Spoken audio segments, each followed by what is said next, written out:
Team commodity समाचार की तरफ से आप सभी को नववर्ष 2025 की हार्दिक शुभकामनाएं। कमोडिटी ट्रेडिंग सिर्फ कमोडिटी समाचार के साथ। नया वर्ष सोने चांदी के लिए कैसा होगा? क्या 2024 की तरह 2025 में भी कमाई होगी? सोने और चांदी में कमाई करने के लिए किस तरह की ट्रेड रणनीति रखें? इन सभी पर हम बात करेंगे वेंचुरा सिक्योरिटीज के कमोडिटी हेड एनएस रामास्वामी से। मेरा नाम है कमल शर्मा। रामास्वामी जी, नए वर्ष की आपको शुभकामनाएं और स्वागत है आपका मोलतोल इंडिया में। शुभकामनाएं आपको भी कमल भाई। जी नमस्कार रामास्वामी जी। बुलियन मार्केट के लिए इस साल कौन कौन सी इवेंट्स खास होगी? किन इवेंट्स पर पैनी नजर रखने की जरूरत है? हाँ शर्मा जी, पहले उसका उसका जवाब देने के पहले मुझे थोड़ा बहुत फ्लैशबैक करना पड़ेगा 2024 में। जी वो मायने रखता है, बहुत कुछ फोकस करना पड़ेगा कि 2024 कैसा रहा और किस तरह ले गए। तब हम इस सवाल का साथ साथ में उत्तर भी आ जाएगा उसमें। तो एंटायर जो ग्लोबल मार्केट जो है, वो कैपिटल, जो ग्लोबल कैपिटल कंप्लीटली मूव हुआ है यूएस के एसेट्स के तरफ। यदि हम देखें S&P 500 इंडेक्स, जो वॉल स्ट्रीट में जो स्टॉक मार्केट रहा है, 2 साल से बहुत ही बड़ा तेजी हुआ था। तो ये पूरा का पूरा flight of capital, flight of money, the global capital has moved, assets have moved to US market. और वहां पर एक 24% का एक बढ़त मिली है वॉल स्ट्रीट इक्विटी में। मेनली आर्टिफिशियल इंटेलिजेंस के स्टॉक्स हो, fever of artificial intelligence which we call, या मान लीजिए रोबस्ट इकोनॉमिक ग्रोथ हो रही है, उसके एंगल में यहाँ पर एक फ्लाइट हुई है। और इसके साथ साथ में हुआ ये नतीजा ये हो गया कि डॉलर इंडेक्स, जो 6 बास्केट करेंसी को कंपेयर करते हुए करीब करीब 2024 में ह्यूज 6.6% का बढ़त हुआ है। यानी कि मान लीजिए 101 या 102 वाला रेंज या 100 वाला डॉलर इंडेक्स करीब करीब 24 खत्म होते होते 108 के तरफ गया। ये बता रही है, एक इंडिकेट कर रही है कि डॉलर कितने मजबूत हुए ये 2024 में। जी और ये एक्सुबरेंस में जो डोनाल्ड ट्रंप जो प्रेसिडेंट इलेक्ट विक्ट्री हुए थे, उसी के तौर पर हमने देखा कि जिस तरह का वो टैक्स कट का शायद एक्सपेक्टेशन होगा, डीरेगुलेशन होगा। क्रिप्टो करेंसी भी आप देखेंगे बिटकॉइन में 122% बढ़ी। तो इस तरह का एक फ्रेंजीड बिहेवियर रहा 2024 में। और इनका जो प्रपोज्ड टैरिफ लाने की संभावना है और इन्फ्लेशन और एक्सेस बोरोइंग की संभावना है, इसमें डेट मार्केट में भी एक जोरदार इम्पैक्ट पड़ी है। $28 ट्रिलियन का ट्रेजरी मार्केट में भी इम्पैक्ट पड़ी है। तो यानी कि ये ओवरऑल एक माइटी डॉलर वाला सिनेरियो रहा 2024 में।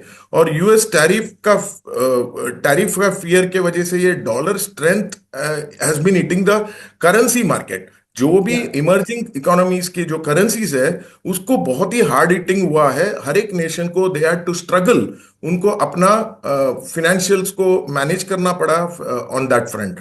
और रही बात 2024 में सोना, जो हमने देखा कि करीब 26 से 27% एक one of the best run up हुआ है। और वेदर कॉमेक्स की बात करें या एमसीएक्स की इंडिया की बात करें, करीब करीब 26-27% की बढ़त हुई है। और ये बढ़त इसलिए भी हुआ है क्योंकि people were struggling diversifying the trades, कहां पर करें करके। तो gold got the best opportunity. और चांदी, रही बात चांदी के, लगभग 2020 के बाद एक बहुत ही बेहतरीन साल रहा 2024 में। और वहां भी एक 22 से 23% चांदी में भी बढ़त मिली थी। तो इस तरह का स्टेलर परफॉर्मेंस जो बोलते हैं 2024 में, ये लगभग ये जो गेन्स है 2010 के बाद एक बढ़िया गेन हुआ है सोना में। तो और ये बैकिंग हुआ है क्योंकि फेड ने पूरे 2024 में एक कटौती लाने की शुरू की थी इंटरेस्ट रेट्स की।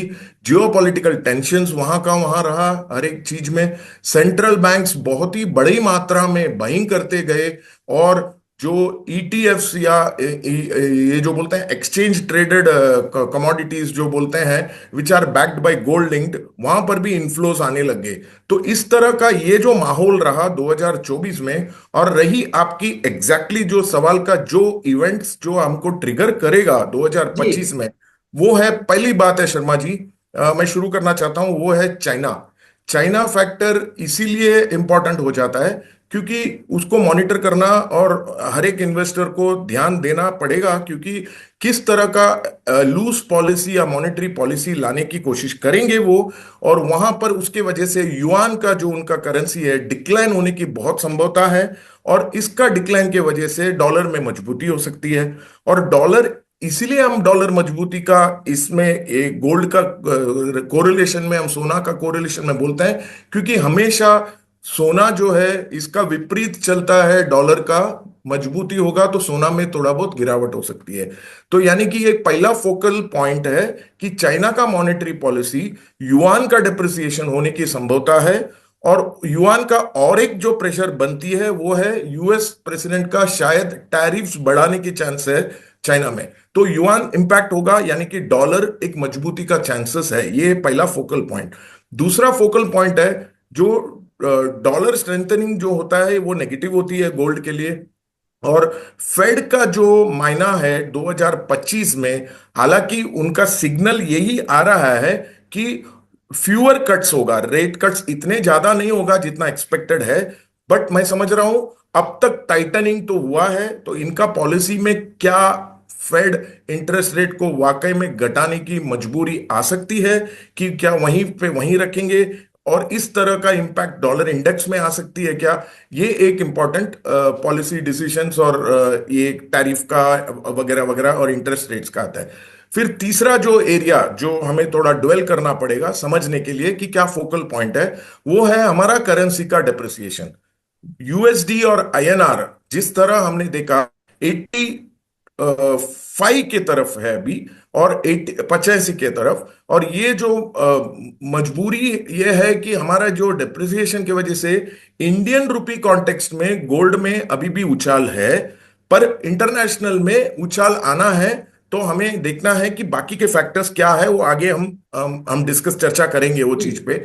बट वन फोकल पॉइंट सोना के लिए होगा कि यूएसडी आईएनआर का बिहेवियर कैसा होगा।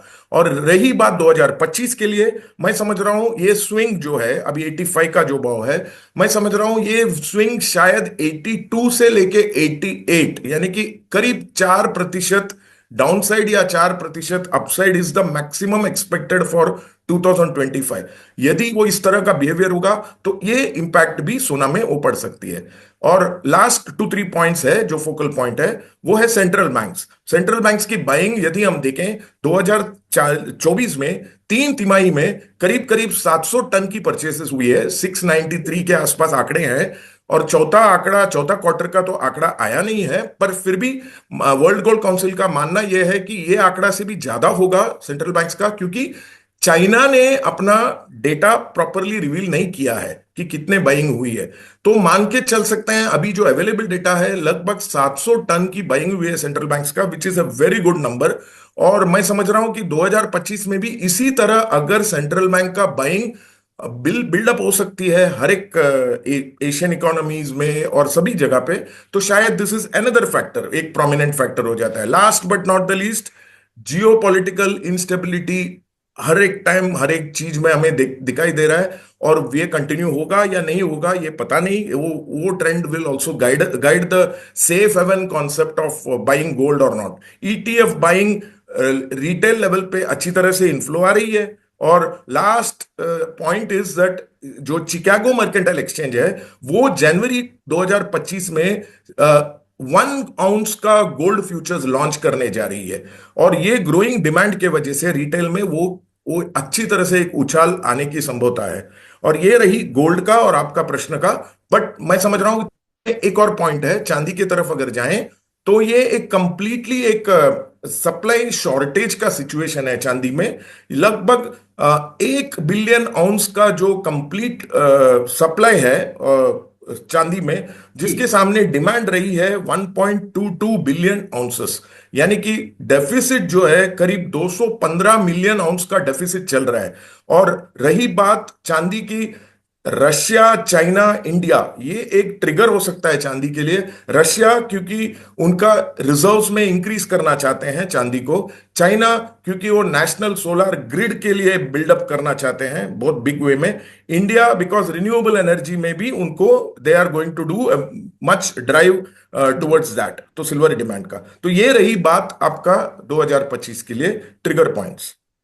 टीम कमोडिटी समाचार की तरफ से आप सभी को नववर्ष 2025 की हार्दिक शुभकामनाएं। कमोडिटी ट्रेडिंग सिर्फ कमोडिटी समाचार के साथ। जी, लेकिन जैसे डोनाल्ड ट्रंप ने खुद कहा है कि वे राष्ट्रपति पद पर जब बैठेंगे, उसके बाद वे दुनिया भर में जो लड़ाइयां चल रही है उनको खत्म करने का पूरा प्रयास करेंगे। अगर ऐसा होता है, वाकई ऐसा हो जाता है, तो सोने चांदी की कीमतों पर क्या असर होगा?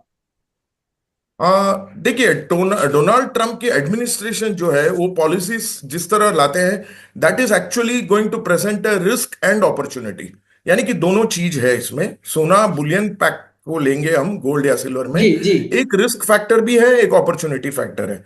एक अपॉर्चुनिटी फैक्टर करके हम जब भी देखने जाएंगे तो इस तरह का जो अगर अगर डॉलर डॉलर का मजबूती, यदि कि स्टेबिलिटी का कहीं लाते रहेंगे जियोपॉलिटिकल स्टेबिलिटी में, एक एक अपसाइड रिस्क फैक्टर भी बन जाती है बुलियन के लिए। क्योंकि bullion has to thrive on geopolitical instability. जहां इंस्टेबिलिटी जो कॉन्स्टेंटली होती रहती है, यदि हम गल्फ कंट्रीज की बात करें, सीरिया की बात करें, रशिया यूक्रेन की बात करें, या कौन सा भी कॉन्फ्लिक्ट्स हम देखें, तो इस तरह का इंस्टेबिलिटी में गोल्ड की तरफ सबका ध्यान जाता है और एक अपॉर्चुनिटी हो जाती है। But entire globe we have always witnessed इस तरह का कुछ ना कुछ टर्मोइल होते रहती है। ये तो आपने जो बताया ये एक प्रश्न है, और मैं समझ रहा हूं कि ये विशफुल थिंकिंग है कि पूरा पीस और हार्मनी होगा, स्टेबिलिटी होगा अक्रॉस द ग्लोब। तो this becomes a downside risk for bullion, क्योंकि past history is not indicating this sort of a thing. तो there are bound to be instability and conflicts across the globe. But मैं समझ रहा हूं asset class investment would have a dynamic change, क्योंकि immediately gold silver में impact पड़ सकती है, और वो पड़ने की संभवता ये हो सकती है प्राइस ऑफ गोल्ड, चांदी और सोना में शायद 5-6% का गिरावट भी आ सकती है। यानी कि आज की तारीख में करीब 2650 का डॉलर पर आउंस में गोल्ड सोना चल रहा है। तो 5-6% अगर हम आंकड़े लगाएंगे तो 2490 तक आ सकती है। और रुपया के तौर पर 77,000 का सोना जो है 10 ग्राम का, शायद 72,000 भी आ सकती है। रही चांदी की, चांदी 88,000 का शायद 83,000 भी आ सकती है। तो ये प्रश्न मोटा मोटा तौर पर एक विशफुल थिंकिंग है कि डोनाल्ड ट्रंप आएंगे और स्टेबिलिटी लाएंगे। मैं नहीं समझ रहा हूं ये शायद होगा, but yes, to answer your question, ये आएगी तो it is not all that supportive for bullion. जी। सर, हम बहुत लंबी बात न करें, लेकिन अगर ये देखें, जैसे राष्ट्रपति डोनाल्ड ट्रंप 20 तारीख को पद पे बैठते हैं, और हम शॉर्ट टर्म की ही बात कर लें, तो सोने चांदी में किस तरह का शुरुआती रुझान देखने को मिल सकता है? जो कि क्योंकि ये भी बात सही है कि बिल्कुल युद्ध उनके बैठते ही खत्म नहीं हो जाएंगे, स्टेबिलिटी कोई नहीं आएगी, इकोनॉमी जिन देशों की खराब हुई है उनकी रिवाइव नहीं हो पाएगी एकदम से, उसमें टाइम लगता है हर चीज में। तो अगर हम शॉर्ट टर्म बात कर लें, तो रामास्वामी जी क्या रह सकता है गोल्ड सिल्वर के प्राइस आउटलुक को लेके? किस तरह का मोटे तौर पर मार्केट किस रेंज में रह सकता है? हाँ, तो उसके लिए दोबारा एक एक चीज रिपीट करूंगा प्लीज, इफ यू जी डोंट माइंड। 2024 की जिस तरह का एक्सपेक्ट था, 24%, 26% का जो बढ़त, या चांदी में 22-23% का बढ़त, जी ये जी। हम उम्मीद बिल्कुल नहीं कर सकते हैं 2025 के लिए। तो पहला चीज ये है, भले तेजी की बात माहौल होगा और डेफिनेटली एक अपसाइड का बुलिश ट्रेंड होगा, बट 2024 की तुलना में तो बिल्कुल पहला बात तो कंपेयर उस मैग्नीट्यूड में तो कंपेयर नहीं कर पाएंगे हम। ये एक श्योर शॉट ट्रेंड दिख रही है। पोटेंशियल गेन डेफिनेटली एक्सपेक्टेड है, और टेक्निकल एनालिसिस का तौर पर अगर देखेंगे, उसका इंडिकेशन यही है कि थोड़ा बहुत एक डीपर करेक्शन हो सकती है पहला, before reaching the new higher higher levels. यदि हम देखें अक्टूबर 31 तारीख को सोना का डॉलर इंडेक्स में रहा 2790 के आसपास का लेवल रहा। जी और ये जो नया लेवल जो है दोबारा रिविजिट होगा क्या 2790 का डॉलर पर ounce on October 31st? Yes, ये हो सकती है, definitely it can scale up. और ये स्केल अप होने के लिए संभवता है। और आज जो 2645 के आसपास जो चल रही है, या एमसीएक्स फ्यूचर में इंडियन रुपी कॉन्टेक्स्ट में 77,000 की जो भाव चल रही है, यहां से एक एक्सपेक्टेड अपसाइड मूवमेंट है।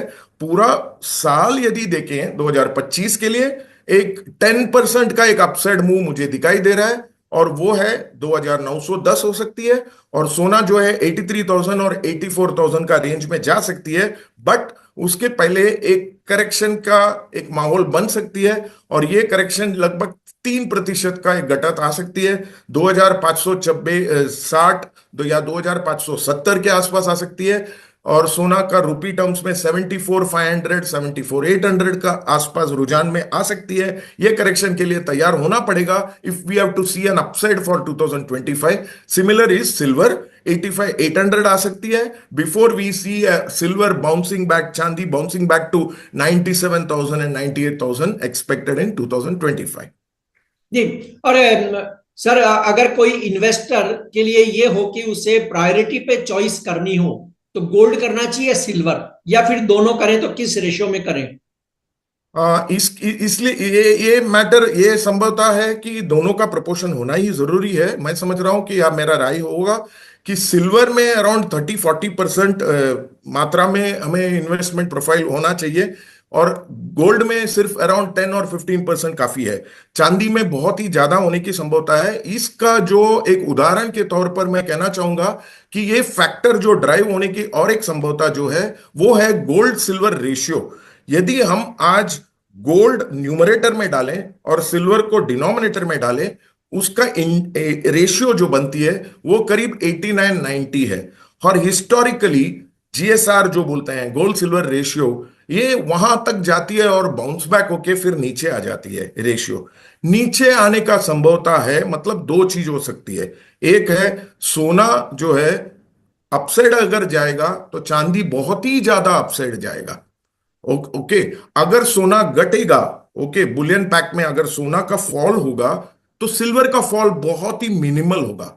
तब जाके हमको ये 89-90 वाला इंडेक्स जो है, सॉरी, गोल्ड सिल्वर रेशियो जो है, वो लगभग 85 का रेंज में आ सकती है। और वही मार्केट में पूरा एक्सपेक्टेड है, 85-86 वाला रेंज। तो 89-90 इज टू हाई। तो टू हाई में दो चीज है, एक है सोना। तो अभी मैं सोना का अपसाइड की तरफ देखूं, अगर मान लीजिए 5% सोना बढ़ गया, तो 2650 का लेवल से यदि हम 5% बढ़ाएंगे, तो ये लगभग जाएगी लगभग 2780 के आसपास आती है, 2780 के आसपास। और रुपी टर्म्स में 77,000 जैसा मैंने बताया, और वो जा सकती है 81,000। यदि हम उसी को लेंगे और उसको 85 का जीएसआर रेशियो लगाएंगे, तो चांदी जो है 88,500 का लेवल्स जो है, ये लगभग 97,400 जा सकती है। यानी कि 5% सोना बढ़ने से चांदी 10% बढ़ सकती है, और 5% सोना घटने से सिल्वर चांदी जो है आधा प्रतिशत घट सकती है। ये स्कोप है। मेरा मानने रखता है कि जीएसआर के हिसाब से भी देखें तो 2025 के लिए आपका प्रश्न का जवाब यही है कि चांदी में प्रोफाइलिंग ज्यादा करें तो बहुत ही अच्छा होगा, और चांदी will be the best amongst the bullion pack as compare to gold. जी, आपका कोई disclaimer? We are not having any positions in the futures market. We are only doing any research, and we are only tracking as a hobby and as a business for doing some research on commodities. आपका बहुत बहुत धन्यवाद, शुक्रिया रामास्वामी जी। Thank you, sir.